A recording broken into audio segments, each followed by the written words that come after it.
Good morning student आमी तुम्हारे Shantanu sir आज के ABTA test paper H higher secondary लेवले 2024-25 साले जे एमसीकिউ प्रश्नगुलो रयेछे पाता नम्बर होच्छे 315 এবং 316 নম্বরে রয়েছে এগুলো আমি সলভ করে দিচ্ছি। দেখো প্রথম প্রশ্ন রয়েছে ভূগর্ভে ম্যাগমার মধ্যে সঞ্চিত জলকে বলা হয়। তাহলে ম্যাগমার মধ্যে যে জলটা সঞ্চিত থাকে তার নাম কি না, তাকে বলা হয় উৎসন্দ জল বা জুভেনাইল ওয়াটার বলা হয় বা ম্যাগমাটিক ওয়াটার বলা হয়, তিনটেই বলা হয় তাকে, মনে রাখবে। দ্বিতীয় প্রশ্ন ভাদস্তর হলো কি না, ভাদস্তর হলো একটি অসম্পৃক্ত স্তর, এই স্তরের মধ্যে কোনো জল সঞ্চিত থাকে না, তাই অসম্পৃক্ত স্তর বলা হয়। তিনের প্রশ্ন ভূগঠনের সঙ্গে সামঞ্জস্যবিহীন নদী হলো কি না, ভূগঠনের সঙ্গে সামঞ্জস্যবিহীন নদী হচ্ছে অধ্যারোপিত নদী। 4 নম্বর প্রশ্ন স্বাভাবিক ক্ষয়চক্রের বার্ধক্য পর্যায়ে সৃষ্ট টিলাগুলিকে কি বলা হয়, স্বাভাবিক ক্ষয়চক্রের বার্ধক্য পর্যায়ে সৃষ্ট টিলাকে বলা হয় পেডিমেন্ট বলা হয় তাকে, সরি পেডিমেন্ট নয়, এটা হচ্ছে মোনারনক বলা হয় তাকে, মোনারনক, এটা ভুল, মোনারনক হবে এটা। আচ্ছা পরের প্রশ্ন 5-এ রেনজিনা মাটি সৃষ্টি হয় যে পদ্ধতিতে, রেনজিনা মাটি সৃষ্টি হয় কার্বনেশন পদ্ধতিতে।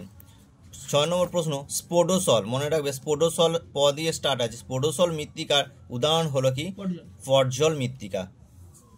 নেক্সট প্রশ্ন 7 নম্বর যে সংস্থা রেড ডেটা বুক সর্বপ্রথম প্রকাশ করেন তার নাম হচ্ছে ইউকন, IUCN। নেক্সট প্রশ্ন 8 নম্বরে হ্যাডলি কোষের বিস্তার কত, হ্যাডলি কোষের বিস্তার হচ্ছে 0 থেকে 30 ডিগ্রি, উত্তর আর দক্ষিণের মধ্যে হ্যাডলি কোষ রয়েছে। এ প্রসঙ্গে বলে দিই 0 থেকে 30 হচ্ছে হ্যাডলি কোষ, 30 থেকে 60 ডিগ্রি উত্তর বা দক্ষিণে রয়েছে ফেরেল সঞ্চালন কোষ, আর 60 থেকে 90 ডিগ্রি হচ্ছে মেরু সঞ্চালন কোষ, মনে রাখবে। নেক্সট প্রশ্ন রয়েছে হাইজোনাল ইন্ডেক্স দেখা যায় কোথায় না, হাইজোনাল ইন্ডেক্স হচ্ছে জেট স্ট্রিমের সঙ্গে যুক্ত রয়েছে এটা। পরে 10 নম্বর দক্ষিণ গোলার্ধে ভূমধ্যসাগরের জলবায়ু অঞ্চলে সর্বাধিক বৃষ্টিপাতযুক্ত মাস কোনটা, সেটা হচ্ছে জানুয়ারি মাস। পরের প্রশ্ন কুইনারি কার্যকলাপে নিযুক্ত কর্মীদের কি বলা হয়, কুইনারি কার্যকলাপে নিযুক্ত কর্মীদের বলা হয় সোনালী কলার কর্মী, মানে টপ লেভেল 5 নম্বর স্তরটাকে বলা হচ্ছে। পরের প্রশ্ন 12 নম্বরে ভারতের নীল বিপ্লবের জনক কাকে বলা হয়, নীল বিপ্লবের জনক হচ্ছে অরূপ কৃষ্ণানকে বলা হয়।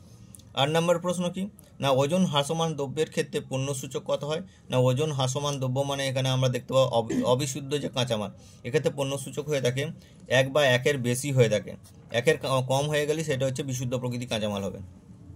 পরের প্রশ্ন 14 পৌরপুঞ্জ কথাটি প্রথম ব্যবহার করেন কে, পৌরপুঞ্জ কথাটি প্রথম ব্যবহার করেন প্যাট্রিক গ্রেডেস ব্যবহার করেন। নেক্সট প্রশ্ন ট্রাক ফার্মিং যে কৃষি প্রণালীর সঙ্গে যুক্ত, ট্রাক ফার্মিং হচ্ছে বাজার বাগান কৃষি, এক্ষেত্রে ট্রাক যোগে শাকসবজি ফুলফল শহরগুলিতে রপ্তানি করা হয়। আচ্ছা পরের প্রশ্ন ছত্তিশগড়ের একটি কয়লা উৎপাদনকারী কেন্দ্র, সবথেকে বড় ছত্তিশগড়ের কয়লা উৎপাদনকারী কেন্দ্রটির নাম হলো কোরবা। আচ্ছা এখানে একটু বলে রাখি ডাল্লি রাজহাওড়া হচ্ছে এখানে সবথেকে বড় লৌহ ইস্পাত উত্তোলক কেন্দ্র। পরের প্রশ্ন মার্কিন যুক্তরাষ্ট্রের প্রথম কার্পাস বয়ন শিল্পের বিকাশ ঘটে কোথায় না, প্রথম বিকাশ ঘটেছিল নিউ ইংল্যান্ড অঞ্চলেতে। নেক্সট প্রশ্ন ভারতের সর্বাধিক জনঘনত্বপূর্ণ রাজ্য, ভারতের সর্বাধিক জনঘনত্বপূর্ণ এটা হচ্ছে 2011 হিসাব অনুযায়ী হলে আমরা দেখতে পাবো বিহার, দ্বিতীয় হচ্ছে আমাদের পশ্চিমবঙ্গ। পরের প্রশ্ন নদীর তীর বরাবর গড়ে ওঠা জনবসতির নকশা কী রকম হবে, নদীর তীর বরাবর মানে সেটা হবে রৈখিক, নদীর রেখা সাইড বরাবর হবে। পরের প্রশ্ন ভারতের বৃহত্তম পেট্রোরসায়ন শিল্পটি অবস্থিত কোথায়, ভারতের বৃহত্তম পেট্রোরসায়ন শিল্পটি জামনগরে অবস্থিত।